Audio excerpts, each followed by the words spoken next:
കഴിഞ്ഞ ബുധനാഴ്ചയാണ് തൃശ്ശൂരിൽ ഒരു യുവതി KSRTC ബസ്സിൽ ഒരു കുഞ്ഞിന് ജന്മം നൽകിയതും പിന്നീട് അവർ KSRTC ബസ് ആശുപത്രിയിലേക്ക് എത്തിയതും അവരെ ആശുപത്രിയിലാക്കിയതൊക്കെ അത് വലിയ തരത്തിൽ അതിൻ്റെ വീഡിയോകളൊക്കെ പ്രചരിക്കുകയും മാധ്യമങ്ങളിലൊക്കെ വലിയ തരത്തിൽ വാർത്തയാവുകയും ചെയ്തിരുന്നു. എന്നാൽ ആ കുഞ്ഞ് യഥാർത്ഥത്തിൽ പിറന്നു വീണത് ആ ബസ്സിൽ തന്നെ ഒരു യാത്രക്കാരിയായിരുന്ന മറ്റൊരു ഡോക്ടറുടെ കൈകളിലേക്കായിരുന്നു. തിരൂർ പടിഞ്ഞാറക്കര സ്വദേശിയായ ഡോക്ടർ ഷൈനി. ഇപ്പോൾ ഡോക്ടർ ഷൈനി തന്നെ നമ്മളൊപ്പം മീഡിയ വണ്ണൊപ്പം ചേരുകയാണ്. ഡോക്ടറെ, അന്ന് ആ ബസ്സിലൊരു യാത്രക്കാരിയായിരുന്നു, യാദൃശികമായി ഈ സംഭവങ്ങളൊക്കെ ഉണ്ടായി. എങ്ങനെ ഓർത്തെടുക്കുന്ന ആ സംഭവത്തെ? അന്ന് ഞാൻ തൃശ്ശൂരിൽ നിന്ന് എടപ്പാളിലോട്ടുള്ള വഴിയിലായിരുന്നു. അപ്പോൾ ഞാൻ ബസ്സിൽ കിടന്നിട്ട് മയങ്ങിയിരുന്നു. ലോങ് യാത്രയാണല്ലോ. അപ്പോൾ കണ്ടക്ടർ വന്നിട്ട് പറയുന്നുണ്ട്, വളരെ കുറച്ച് സ്ത്രീകളെ ഉണ്ടായിരുന്നുള്ളൂ. അതാണ് അതിലൊരു പ്രത്യേകത ഉണ്ടായിരുന്നത്, ഒരു 4-5 സ്ത്രീകൾ. അപ്പോൾ കണ്ടക്ടർ വേഗം വന്നിട്ട്, നമ്മൾ കുറച്ച് പിറകിലായിരുന്നു. അപ്പോൾ കണ്ടക്ടർ വേഗം വന്നിട്ട് പറയുന്നുണ്ട്, സ്ത്രീകൾ ആരെങ്കിലും ഒന്ന് മുന്നോട്ട് ചെല്ലുമോ, അവിടെ ഒരു സ്ത്രീക്ക് തീരെ വയ്യ, ഒന്ന് നന്നായിട്ട് അസ്വസ്ഥത ഉണ്ടോ, ഒന്ന് ചെല്ലുമോ എന്ന് പറഞ്ഞു. അപ്പോൾ ഞങ്ങൾ വേഗം ഫ്രണ്ടിലോട്ട് എത്തിയപ്പോഴാണ് മനസ്സിലായത് ആ സ്ത്രീ ഗർഭിണിയാണെന്നും പ്രസവവേദനയാണെന്നാണ് മനസ്സിലായത്. അപ്പോൾ അവരെന്നോട് ചോദിക്കുന്നുണ്ട്, അവർ പറയുന്നുണ്ട്, ആദ്യം ചെന്നോട്ടനെ നമുക്ക് സംഭവം മനസ്സിലാവുന്നില്ല. നമ്മളവിടെ ഓടിയെത്തുമ്പോൾ എന്താണെന്ന് ചോദിക്കുമ്പോഴാണ് പിന്നെയാണ് അങ്ങനെ മനസ്സിലാവുന്നത് പ്രസവവേദന തന്നെയാണെന്ന്. അപ്പോൾ അവർ പറയുന്നത് കുട്ടി താഴോട്ട് വരുന്നുണ്ട് എന്നാണ് അവർ എന്തൊക്കെയോ എന്നോട് പറയാൻ ശ്രമിക്കുന്നുണ്ട്. എന്നോട് മീൻസ് അവിടെയുള്ള എല്ലാവരോടുമായിട്ടാണ് പറയാൻ ശ്രമിക്കുന്നത്. അവർ അസ്വസ്ഥത നന്നായിട്ട് പ്രകടിപ്പിക്കുന്നുണ്ട്. അപ്പോൾ നോക്കിയപ്പോൾ എനിക്ക് കുട്ടിയുടെ തല പുറത്തോട്ട് വരുന്ന കണ്ടു. അപ്പോൾ ഞാൻ ആ KSRTC ബസ്സിൻ്റെ സീറ്റിൽ തന്നെ അവരെ കിടത്തുകയാണ്. കുറച്ച് പരിമിതമായ സ്ഥലത്ത് അവരെ കിടത്തി. അപ്പോഴത്തേക്കും ക്രൗണിൽ നിന്നുള്ള സ്റ്റേജ് നടന്നു കഴിഞ്ഞിരുന്നു.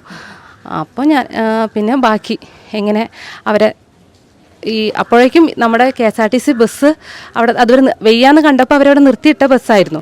എത്രയും പെട്ടെന്ന് നമുക്ക് ആംബുലൻസിലേക്ക് ഷിഫ്റ്റ് ചെയ്യാമെന്നൊക്കെ അവർ ബാക്കി പാസഞ്ചേഴ്സും കണ്ടക്ടറും ഡ്രൈവറും കൂടി ചോദിക്കുന്നുണ്ട്. അപ്പോൾ അങ്ങനെ ഷിഫ്റ്റ് ചെയ്യാൻ പറ്റാത്തൊരു സാഹചര്യം ആയിരുന്നു അത്. കാരണം ക്രൗണിങ് നടന്നു കഴിഞ്ഞു, അതിനുള്ളൊരു സാഹചര്യമല്ല. അപ്പം തന്നെ അവരുടെ ഭാഗം കണ്ടക്ടറും ഡ്രൈവറും കൂടി എത്രയും പെട്ടെന്ന് വണ്ടി തിരിച്ചു വിടാമെന്നുള്ള ഇത് തീരുമാനം എടുക്കുകയും അവർ മാക്സിമം സ്പീഡിൽ ഭയങ്കര റഷുള്ള റൂട്ടും അല്ലേ, അത് സ്പീഡിലായിട്ട് തിരിച്ചു വിടുകയും ചെയ്തു. അവരവരെ കാര്യം ഭംഗിയായിട്ട് നോക്കുന്നുണ്ട്. ഈ സമയത്ത് ഞാൻ ഇവർക്ക് വേണ്ട സമാധാനിപ്പിക്കലും ബാക്കി ഇതിനുള്ള സാഹചര്യങ്ങൾ. ബസ് ഇങ്ങനെ ആശുപത്രിയിലേക്ക് പോകുമ്പോൾ കുഞ്ഞ് കയ്യിൽ വന്നിരുന്നു. ആശുപത്രിയുടെ ഗേറ്റ് കടക്കുന്നതിന് മുമ്പേ കുഞ്ഞ് പൂർണ്ണമായിട്ടും പുറത്തേക്ക് വന്നിരുന്നു. ആ കുഞ്ഞിനെ ഞാനാണ് ആ സീറ്റിൽ നിന്ന് കോരിയെടുത്തത്. ബസ്സിന് പിന്നെ ആശുപത്രി എത്തുന്നവരെ കുഞ്ഞിൻ്റെ കൈകളിൽ തന്നെയായിരുന്നു. ഞാൻ അങ്ങനെ പിടിച്ചിട്ട് ആശുപത്രി എത്തിയിട്ട് ആശുപത്രിയിലെ മെഡിക്കൽ ടീംസ് കയറി അവരെൻ്റെ കയ്യിൽ നിന്ന് കുട്ടിയെ മേടിച്ചിട്ട് അംബ്ലിക്കൽ കോഡ് കട്ട് ചെയ്തു. ബാക്കി കാര്യങ്ങൾ പ്ലാസൻ്റ ഡെലിവറി പോലുള്ള കാര്യങ്ങളൊക്കെ അവിടെ ചെയ്തു. ഞാൻ കുഞ്ഞിൻ്റെ കൂടെ, അമ്മയും കുഞ്ഞും സെപ്പറേറ്റ് ആയപ്പോൾ കുഞ്ഞിൻ്റെ കൂടെ ഞാനും പുറത്തേക്ക് പോയി വാഷ് ചെയ്യാനും കാര്യങ്ങൾക്കും. ഇത് ജീവിതത്തിൽ ഒരിക്കലും മറക്കാനാവാത്തൊരു ഒരു സംഭവമായിരുന്നു. അതെ, ഒരിക്കലും മറക്കാനാവാത്ത കാര്യം. അവിടെ എൻ്റെ മുമ്പിലുണ്ടായിരുന്ന 2 ജീവനാണ്. ഒന്നർത്ഥത്തിൽ ആ 2 ജീവനുകൾ രക്ഷിക്കാൻ വേണ്ടിയിട്ട് ഞാനും ഒരു ഭാഗമായി എന്ന് പറയുമ്പോൾ അതൊരു ഞാനൊരു ആയുർവേദ ഡോക്ടറാണ്. എൻ്റെ ഈ ഡോക്ടർ ജീവിതത്തിൽ അത് ഒരിക്കലും മറക്കാൻ പറ്റാത്ത സംഭവമാണ്. അതും ഇങ്ങനത്തെ ഒരു സാഹചര്യത്തിൽ KSRTC ബസ്സിൻ്റെ ഉള്ളിലെന്ന് പറയുമ്പോൾ അത് ആ ഒരു വല്ലാത്തൊരു അനുഭവമാണ്. പലപ്പോഴും എനിക്കത് പറയാൻ വാക്കുകൾ കിട്ടാറില്ല. ഒരു ദൈവനിയോഗം. പിന്നെ ഞാൻ പഠിച്ച ആ ബസ്സിലുണ്ടായിരുന്ന മറ്റ് യാത്രക്കാർ കാണാൻ വയ്യ, എന്ത് ചെയ്യുമെന്ന് പകച്ചു നിൽക്കുമ്പോൾ എനിക്കത് ചെയ്യാൻ തോന്നിയത് ഞാൻ പഠിച്ച ശാസ്ത്രത്തിൻ്റെ പിൻബലത്തോടു കൂടി തന്നെയാണ്. അപ്പോൾ ദൈവം എനിക്ക് അങ്ങനെ ഒരു ശക്തിയും തന്നു. അത്രേ പറയാനുള്ളതെല്ലാം ദൈവനിശ്ചയം. ഇനിയിപ്പം ആ കുഞ്ഞിനെ ഒരു പക്ഷേ ജീവിതത്തിൽ ആ കുഞ്ഞ് ആദ്യം പിറന്നു കൊണ്ടത് ഡോക്ടറെ കൈകളിലേക്ക് ഇനി കാണാൻ ആഗ്രഹമുണ്ട്. ഞാൻ പോയി കണ്ടിരുന്നു. അവരായിട്ട് ഇപ്പോഴും കോണ്ടാക്റ്റ് ഉണ്ട്. അന്ന് പിറ്റേ ദിവസം തന്നെ എന്നെ അമ്മളേന്ന് PRO വിളിച്ചിരുന്നു. ഡോക്ടറെ ഇന്നലെ ആ തിരക്കിൻ്റെ ഇടയിൽ പിന്നെ നമുക്ക് വിളിക്കാൻ പറ്റിയില്ല. അമ്മയും കുഞ്ഞും സുഖമായിരിക്കുന്നു. കുഞ്ഞ് NICUലുണ്ട്, അമ്മയും സുഖമായിരിക്കുന്നു. അപ്പം ഞാൻ മീഡിയാസിലൂടെ അറിഞ്ഞത് അമ്മയും കുഞ്ഞും ഡിസ്ചാർജ് ആയി പോയി എന്നാണ്.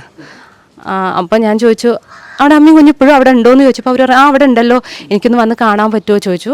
പിറ്റേ ദിവസം ഞാൻ തൃശ്ശൂർ ഒരു ഇൻ്റർവ്യൂ കഴിഞ്ഞ് വരുന്ന വഴി അവിടെ അമല ഹോസ്പിറ്റലിൽ കയറി ആ കുട്ടിയെ കണ്ടു. ആ അമ്മയുടെ അച്ഛൻ്റെയും ആ സ്നേഹം ഇപ്പോഴും എനിക്ക് മറക്കാൻ പറ്റില്ല. അതിനുശേഷം അവർ ഇന്നലെ ഡിസ്ചാർജ് ആകുമ്പോൾ എന്നെ വിളിച്ച് പറഞ്ഞിട്ടാണ് ഡിസ്ചാർജ് ആയത്. കാരണം ആ അമ്മയ്ക്ക് ഒരിക്കലും മറക്കാൻ കഴിയില്ല. തീർച്ചയായിട്ടും. ഡോക്ടർ ഇപ്പോൾ എന്താ ചെയ്യുന്നത്? എവിടെയാണ് വർക്ക് ചെയ്യുന്നത്? ഞാനിപ്പോൾ പൊന്നാനി ശ്രീശങ്കര ആയുർവേദ ഹോസ്പിറ്റൽ. എവിടെ പഠിച്ചിരുന്നത്? ഞാൻ UG ചെയ്തത് കോയമ്പത്തൂർ ആയുർവേദ കോളേജിലാണ്. അത് കഴിഞ്ഞിട്ടാണ് PG ഡിപ്ലോമ കോട്ടയ്ക്കൽ ആയുർവേദ കോളേജിൽ PG ഡിപ്ലോമ കഴിഞ്ഞു. ഇപ്പോൾ കഴിഞ്ഞ മാസമാണ് അത് കഴിഞ്ഞ് റിസൾട്ട് അറിഞ്ഞ് പുറത്ത്. തീർച്ചയായിട്ടും ആ ബസ്സിനകത്തുണ്ടായിരുന്ന ഒരു യാത്രക്കാരിയായിരുന്നു ഡോക്ടർ. പക്ഷേ ഒരു ദൈവനിയോഗം പോലെ അവരുടെ ഇടപെടാനും ആ കുഞ്ഞിനെ സുരക്ഷിതമായി കരകളിൽ വാങ്ങി പിന്നീട് അത് ആശുപത്രി അധികൃതർ കൈമാറാനും ഡോക്ടർക്ക് കഴിഞ്ഞു എന്നുള്ളത് തന്നെയാണ് ഇതിനകത്തെ ഏറ്റവും പ്രധാനപ്പെട്ട കാര്യം. ജംഷീർ കുടിഞ്ഞി, മീഡിയ 1, തിരൂർ. എണ്ണിപ്പറയും ഓരോ വോട്ടും. June 4 media 1-നൊപ്പം.